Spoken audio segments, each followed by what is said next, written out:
Zdravím vás, volám sa Jaro Korímsky, rád cestujem po svete a už keď som na peknom mieste, tak sa ho snažím zachytiť tak, aby čo najlepšie vyzeral. A dneska ráno budem fotiť východ slnka, za chvíľu nám tam ide slniečko, teda už tak, kde za nami je už ho aj trošku vidno. A ukážem vám v tomto videu, aký je najlepší foťák na fotenie východu slnka. Teraz si poviete, že tá niečo veľké na nás vyťahne, čo sú prvé. Osobne si myslím, že ten je najlepší foťák, ktorý máte so sebou. A ja osobne mám tu momentálne 3 a ukážem 3 najlepšie foťáky, lebo tie mám so sebou. A nakoniec si ukážeme takisto, ako medzi sebou, aký je rozdiel medzi nimi a či vôbec sa oplatí nejaký foťák na cestovanie brať. Takže za pár minút vám ukážem prvý foťák a počkáme si, kým nám to slnečko vyjde. Takže slnečko nám už vyšlo, je tu jeden veľmi krásny východ slnka. Je stále zima, trošku teplejšie, ale stále zima. Tak poďme na to. Otestujeme prvý foťák, odfotíme ten východ slnka a ten to bude ten, čo má môj mobil. Nie je najlepší, Sony Xperia Z2, ale poslúži, keď nie je nič iné. Tak sa na to pozrime. OK. Takže práve na obrazovke máte fotku odfotenej s týmto mobilom. Nie je to zlé. Uvidíme, ako druhé foťaky obstoja. Takže druhý, toto odložím. Keď pozrieme sa na nejaký väčší, už čisto len foťák bez mobilu, tak šľahnem do druhého vrecka. A je to, je to Sony Nex 3N. Vlastne dostal som sa k nemu náhodou. Videl som ho v obchode za bagateľ, nejakých 50 libier, 70-75 eur. Neviem, koľko to môže byť českých korún, ale nie veľa. Tak som ho kúpil. Len tak zo srandy, má to i klapací displej. Maličký, ľahký. Má to veľký senzor, to znamená, že zachytí veľmi dobré svetlo. A uvidíme, čo tento dokáže. Takže napneme ho. Ktorý si natýka. OK.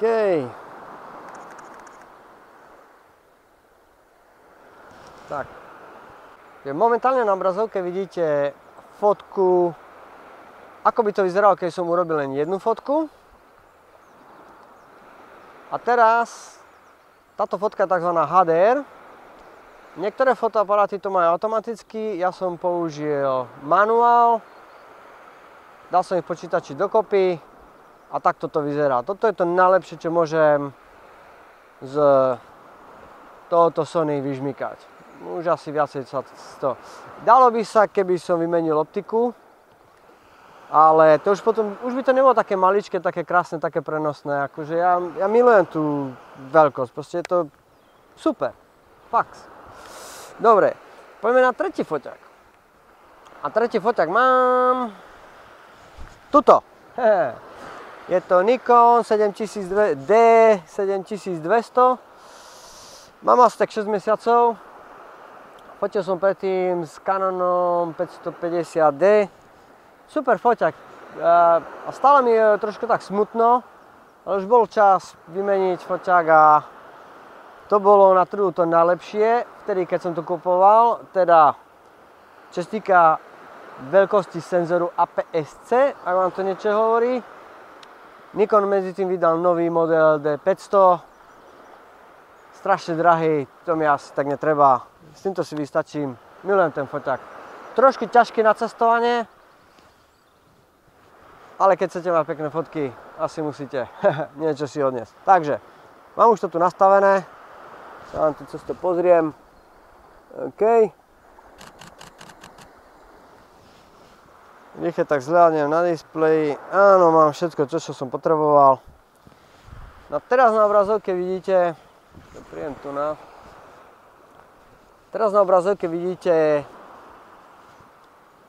5 fotiek, ktoré som práve odfotil. A vlastne každá je rovnaká, ale majú rozdielnú svetlosť. A robím to pretože Ich dám potom dokopy do počítača a vyzerá to takto. Okay. Keby som to neurobil, keby som urobil len jednu fotku, tak z najlepšieho foťaku v tejto kategórii a aj v tej vyššej by ste viacej nevyžmykali, tak máte asi takúto fotku. A vlastne, čo tým dosiahnem, že odfotím iné časti, jak sa povedať, šírky spektra, ktoré foťak nemôže zachytiť, ale ľudské oko áno. Pretože ja vidím aj to slnko, vidím aj tie domčeky, vidím pláž, vidím všetko. Proste ľudské oko vidí oveľa viacej a jednoducho kamera alebo foťak nedokáže zachytiť toľko svetla. Tak práve preto ich takto skladám dokopy a posúďte sa mi výsledok. Ja teraz možno niekto mi poviete, tak ty používaš Photoshop a už to není prirodzené. No zase to je v tom, že ako nálož pozrite, žiadny foťak to neodfotí tak, ako to vidí ľudské oko. Nebudete tam mať ani farby a strašne veľa vecí bude úplne inak. A ja s Photoshopom nevyberám, neprikladám tam nič, jednoducho to upravím tak, aby to malo prirodzené farby, aby bolo vidieť všetky detaily, aby to bolo krásne, ostré. Maximálne nejaké špinky na objektíve, keď sú, ktoré zase sú neprirodzené, ja ich nevidím, tak ich odstránim. OK? Čiže to je na margo toho, že či používam Photoshop a či je to nejaké dobré alebo zlé.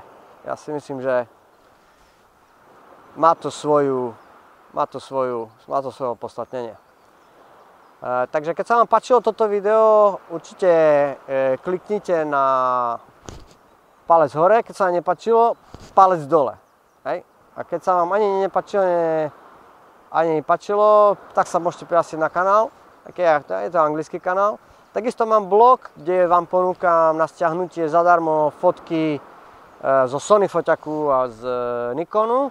Keď si myslíte, že viete, alebo chceli by ste to skúsiť, si to dať dokopy. Sú tam fotky na stiahnutie, môžete použiť, kde chcete, na nekomerčné účely, len s tým, že tam dajte link na tejto blogový príspevok. A kto neviete s tým robiť, určite urobím nejaké ďalšie video, prihláste sa na blogu dáte tam e-mailovú adresu a ako náhle ja urobím ďalšie video, tak vám pošlem po slovensky. Sú ďalšie asi po anglicky, ale budeme sa baviť o slovenčine. A určite urobím ďalšie video, ako odfotiť panorámu. Áno, momentálne vidíte panorámu, ktorú som odfotil v Kolumbii na ostrove Santa Catalina. Krásne miesto.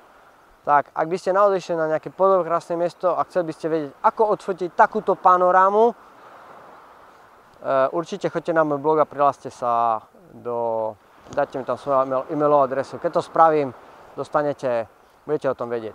Takže, poviem vám krásne cestovanie, aby sa vám podarilo dostať na tie najkrajšie miesta na tejto krásnej planete a takisto, aby ste odfotili nádherné fotky, ktoré vám potom budú slúžiť ako pamiatka na to, že kde ste boli a vašim známym kamarátom a virtuálnym priateľom vám ukáže, že aká je krásna táto jedinečná modrá planéta.